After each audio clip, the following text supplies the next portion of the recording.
Welcome back, everyone. It's Charlie. This will be my full Game of Thrones Night of the Seven Kingdoms Episode 3 video. There are a whole bunch of Easter eggs and references to the books, so we'll break it all down.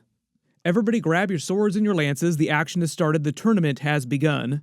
This episode also went a long way to addressing a lot of people's complaints that there wasn't enough action during the season. We're halfway through, and it is a Game of Thrones season, so naturally you would expect some big WTF moments. The episode was titled The Squire, which is mostly a reference to Egg because we spend a lot of the episode in his perspective, which is a change. Normally you spend the episodes in Dunk's perspective because it's all meant to be on the small folk, not on the highborn people like the traditional people inside the Targaryen family. Egg is the exception because, as we get the big reveal at the end of the episode, he is Aegon Targaryen. He is a prince of the realm. He is a highborn person. And a lot of the episode is just showing him trying to learn to be a good squire. He does actually want to be a squire and become a knight someday. Because he's so low in the line of succession, like very, very far down, there are very few prospects to him later in life. So it's actually possible that he could just become a regular knight. You could also look at the title of the Squire as also being a reference to Raymond Fossaway, who is currently the squire for his cousin Stefan Fossaway and one of Dunk's first friends that he made at the tournament. Really loved his anti-Targaryen speech. Like, he really, really hates the Targaryens. We will dig into that because there are a lot of Easter eggs that he drops too. We actually start the episode refreshingly not on a WTF moment. Like, nobody goes full Monty, nobody's taking a huge dump. Most people probably started this episode just kind of afraid of what was going to happen. Like, how are you going to top what we saw in episode 2?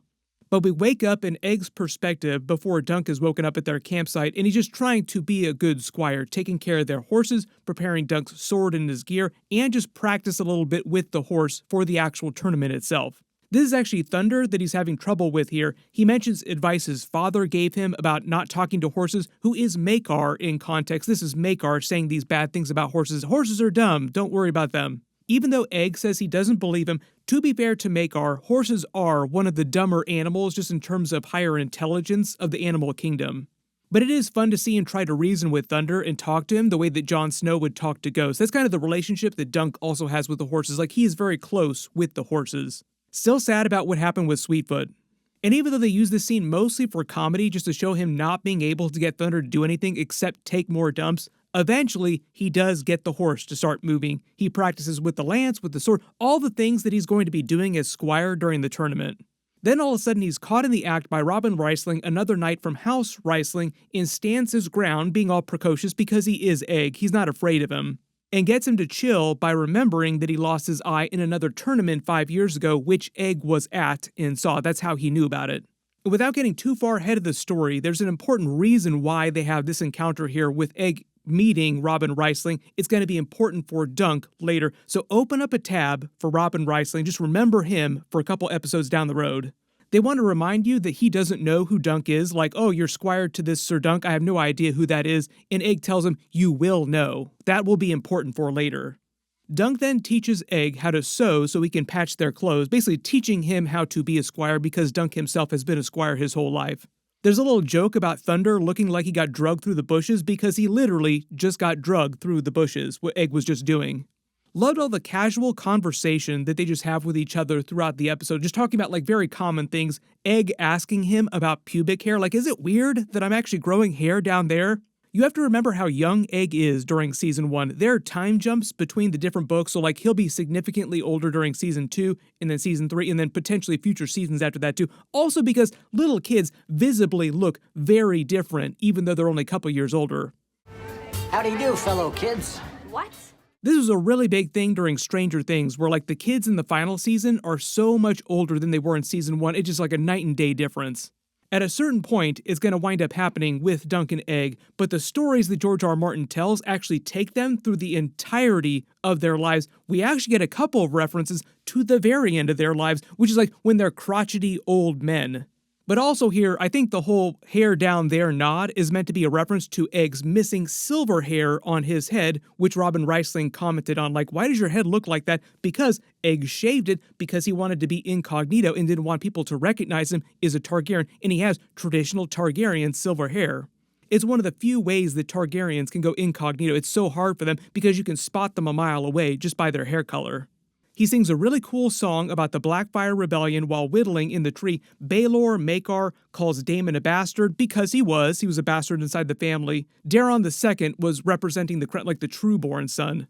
The Red Grass line is also a reference to the Battle of Red Grass Field, which was one of the major battles from the Blackfyre Rebellion. We might get a flashback to that in future episodes. There are a couple flashbacks in previous trailers that we haven't seen in episodes yet. When he mentions the anvil and the hammer, that's both a reference to his father Maekar and Baelor, his uncle. Maekar was referred to as the anvil during the Blackfyre Rebellion. Baelor was called the hammer because during the Blackfyre Rebellion, the two of them performed this big pincer attack during one of the big engagements. And the two of them, Baelor and Maekar, have been lauded as war heroes as opposed to their brothers Aerys and Rhaegal, which they also referenced in last week's episode too. They basically make it sound like their brothers aren't good for anything. Maekar is also meant to be the youngest son of Daeron II too. Baelor is his oldest son, so it's the middle two sons that are the ne'er-do-wells. The reason why he mentions the Dornish spearmen during the song, the reason why they helped at all, was because Daeron II, who represented the true-born side of the family in the Blackfyre Rebellion, had brought Dorne into the Seven Kingdoms with a marriage pact.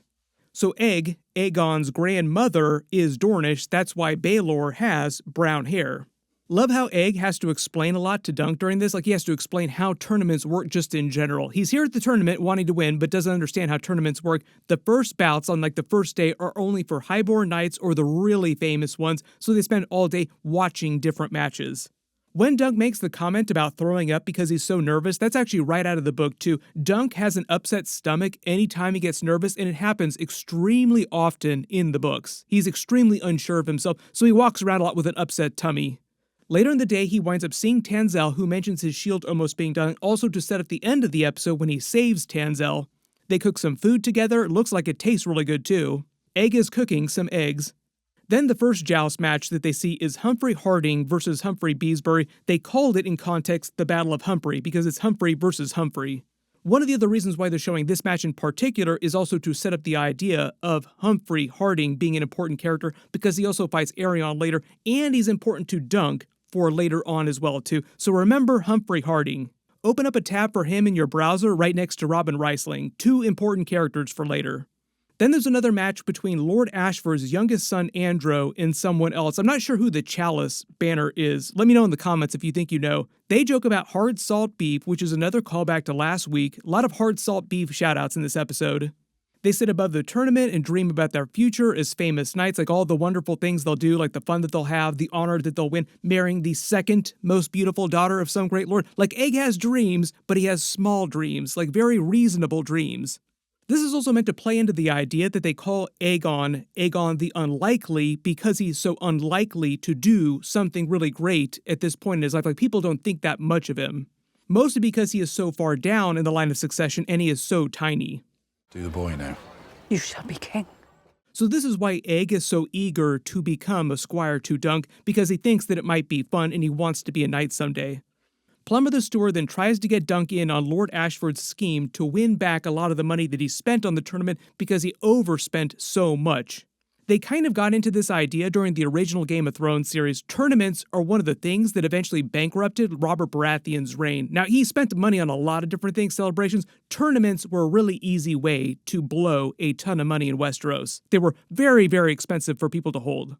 Then we get a flashback in context with Dunk realizing that the other night that he watched lose to Lord Andro's son probably lost because they made that night the same offer that they're making Dunk, and they're fixing matches so that they can win more money. So the actual scheme works like this. Their plan was to make Sir Andro, Lord Ashford's son, appear to be very good, win a lot of the early matches to drive up the odds that Dunk might not win, so that in the final match, eventually when Dunk does beat him, which they want him to beat him, and Andro is going to throw the match, they'll win way more because the odds are so much higher. Sports betting 101. And the whole idea here is they want to show you how honorable Dunk is, why he wants no part in it. Trying to uphold the true tenets of knighthood, just like Brienne of Tarth, which also plays into his conversation with Raymond Fossaway later about honor just in general. This is also why right after this, they show you Aerion Targaryen, man of no honor, and his jousting match, just as a contrast to Dunk and his pure sense of honor. When they call him out, it's the grandson of Daeron the Good. That was Daeron's nickname because the realm generally liked Daeron II. He was one of the few good Targaryen kings. They also call Aerion Brightflame. That's his nickname, Aerion Brightflame. There are also a lot of jokes about Aerion maybe giving that nickname to himself. And even if you weren't really thinking too much about him not being honorable during this match, you kind of get vibes of that from all the other characters, even Baelor Targaryen, who seems like he knows exactly what's about to happen and is not a huge fan of Aerion, like he begrudgingly gives him a nod, acknowledging him like, okay, yeah. He clocks Valarr, who is Baelor's son. Valarr is a better jouster and more honorable, even though he does taunt Valarr as if he is better, like Aerion's trying to make himself seem better. And even though Aerion is a total royal trash bag, his armor does look sick. It is amazing. He's made himself and even dressed his horse up to look like dragons. That's basically what he's going for here. He wants to look, and he wants his horse to look like a dragon. All because the Targaryens have no dragons right now during this part of the timeline. So you can tell he has a lot of dragon insecurity here. Then the challenger he actually chooses is Humphrey Harding, who we just saw jousting against Humphrey Beesbury, and the big difference here is that Aerion purposefully kills his horse with his lance. If it wasn't clear why he killed his horse on purpose, it was to try and take him out of the tournament because he was a good competitor, and Aerion was basically trying to get rid of the competition. You also notice that Baelor reacts like he expected him to do as much, like he isn't surprised by this, and isn't surprised by the small folk who then revolt against Aerion, humiliating himself in front of everyone and kind of shaming House Targaryen at the tournament. Baelor definitely not happy about this. Had his father Maekar been at the tournament, he also would have been really pissed off at Aerion too, and also they imply that Aerion only behaves a little bit like he kind of behaves when Maekar, his father, is around. You also notice that Egg also clocks. He also understands that Aerion killed the horse on purpose because he knows his brother's nature. He knows his brother is a monster. As they're walking away, you also remember that Humphrey Harding now has a huge beef against Aerion Targaryen and definitely wants to see him done harm. So remember, this is also going to be important for later. Then that night they have another party at Lionel Baratheon's tent singing a song about Alys Three Fingers, which Egg asks a lot of questions about for a little kid. I love that they think that there probably was a real Alys at some point, and Dunk's like, yeah, there probably was a real one. Her name was Alys. We don't really know what her actual name was, but Alys is just good for songs. That they saw fit to celebrate her in song. You also notice Manfred Dondarrion is back there, of course. Always loves a party. But I think the actual point of the conversation that Egg is having with Dunk is all about trying to think of his future, living an honorable life, doing things worthy of song, like will I ever do anything that is worthy of being remembered in song, and the honor that comes with your name, which is all meant to foreshadow the reveal of his true name, Aegon Targaryen, that we get at the end of the episode. This is also why right after this, he's not lying when he tells Dunk that he never really knew his father, Maekar, because he was always off doing something else, like Maekar was always off doing something else, and he already had so many children. How are you going to be a good parent when you have that many children? Dunk then talks about his father, and we actually never meet him in the books. George R. R. Martin has never revealed that much about Dunk's father, so it's still a big mystery to book readers as well. But he does say that he probably saw him hung at King's Landing because that happens often to thieves, and somebody, like a cook in Flea Bottom, told him that his father was a thief. Dunk did know his mother, though. His mother worked at the brothels. We'll probably get more flashbacks with him. There have been a couple in trailers before that we haven't seen in episodes, so we'll see when they wait for that. You also notice that he clocks Plumber the steward because of his offer, so tries to avoid him, doesn't want to answer his question yet, and then the woman then tells him and Egg their fortunes. Then even though Dunk doesn't believe anything that she says, she actually proves that she is true. She does either have visions or some sort of magic or dragon dreams. For some reason, she is able to see their futures. When she tells Dunk that he'll meet great success and be richer than a Lannister, without getting into spoilers, this is true, but in terms of richer than a Lannister, what that actually means is rich in honor and fame and friends, not rich as in monetary wealth. When the woman tells Egg that he'll be king someday and then he will die in hot fire, yes, he does become king someday. He's called Aegon the Unlikely because nobody ever thought that he would become king. And he does ultimately die in fire during the tragedy at Summerhall when he's an extremely old man, like crinkly old man, which means she's actually very good. She actually does have some form of foresight. The reason why she says everyone will rejoice at your dying isn't because the realm is happy that Aegon V dies, it's because Rhaegar is born on that same day, so the realm is rejoicing that Rhaegar is born amidst all the tragedy. Just based on the way that George R. R. Martin explains different types of magics, different types of abilities in Game of Thrones universe, there are different many types of skills that she could have had that would have allowed her to see the future. But the really important thing to remember about the tragedy at Summerhall is that won't happen until Egg and Dunk are extremely old, like the very end of their lives. It wouldn't be till like the final season, like season 7, season 8, if the show eventually makes it that far. The showrunner Ira Parker also said that he would love to do like 4 or 5 seasons at a time, then take 10-year breaks, then do another 4 to 5 seasons with Dunk and Egg much older, then take another 10-year break and do the final 4 to 5 seasons all the way up to the tragedy at Summerhall when they're old men, which would mean I would be making Night of the Seven Kingdoms episode videos in my 70s and 80s. I always make jokes about doing Game of Thrones videos till I'm on my deathbed. Now it actually seems like that is part of HBO's plan. Like, oh yeah, we'll be doing Game of Thrones episodes until the heat death of the universe. Cannot wait to be 90 years old talking about Egg in the tragedy at Summerhall going down. But obviously this is the reason why Egg reacts the way that he does to her. Like, why would you say that to me? Why would you say that? And Dunk has no idea what's going on. Like, that she's just talking crazy because he doesn't understand that she's actually skilled and she is telling them their actual futures. He runs into Raymond Fossaway, who is another Squire at the moment for the title of the episode, The Squire. So he and Egg split up so that they can have some of House Fossaway's famous apple cider. Remember that the apple is their whole thing, it's their house sigil, and Egg can go see another one of Tanzel's puppet shows. Then they have their long conversation where Raymond Fossaway just slurs the Targaryen family as much as possible with a lot of good cause. Like, there's a lot of good reason for him to be upset with the Targaryens. They try to set up the idea that Aerion Targaryen is a person without honor, but the other reason why Raymond Fossaway is trying to say that the House Targaryen is bad just in general is because of all the different civil wars that have happened. What we're seeing on House of the Dragon with the Dance of the Dragons, then the Blackfyre Rebellion right after that, as well as even Aegon's conquest earlier in the timeline. So Raymond Fossaway is not wrong about the first part of his comment here, the twincest. When he says aliens, I did think it was weird that the people in Westeros would know about the concept of aliens. But I think what he means in context is that they come from ancient Valyria, like they are not of Westeros. When he mentions blood magic, that's also from ancient Valyria. The blood mages were the ones that helped tame dragons and create dragon bonding in Valyrian houses. When he says burned our lands, that's also a callback to both Aegon's conquest and the Dance of the Dragons and the Blackfyre Rebellion, because so many people were burned by Aegon the Conqueror during the Dance of the Dragons, and we're watching that on House of the Dragon right now. When he says the Targaryens dragged us into their wars, he's talking about all the other houses, the small folk being dragged into Targaryen civil wars of one type or another, which we're watching on House of the Dragon, like I said, and the Blackfyre Rebellion, 2 big civil wars back to back. They were incredibly devastating to both the Targaryen family, the dragons themselves, and the realm just in general. Like, it was just awful for everybody involved. And all this anti-Targaryen rhetoric is meant up to set the idea that they have no honor, so that Baelor Targaryen, who is honorable, is a much bigger twist, the most powerful person in the Targaryen family, in the realm just in general, who will be king someday, that everybody assumes, because his father is the current reigning king and he's the oldest son. What if that person, that Targaryen, here at the tournament, was a good person and had a lot of honor? That would be a really big twist after seeing all the rotten Targaryens across history. Raymond Fossaway also has another little joke about being a virgin too, and stealing the joke about the Targaryens finishing on their wives from his cousin Stefan. Like, I heard that from my cousin.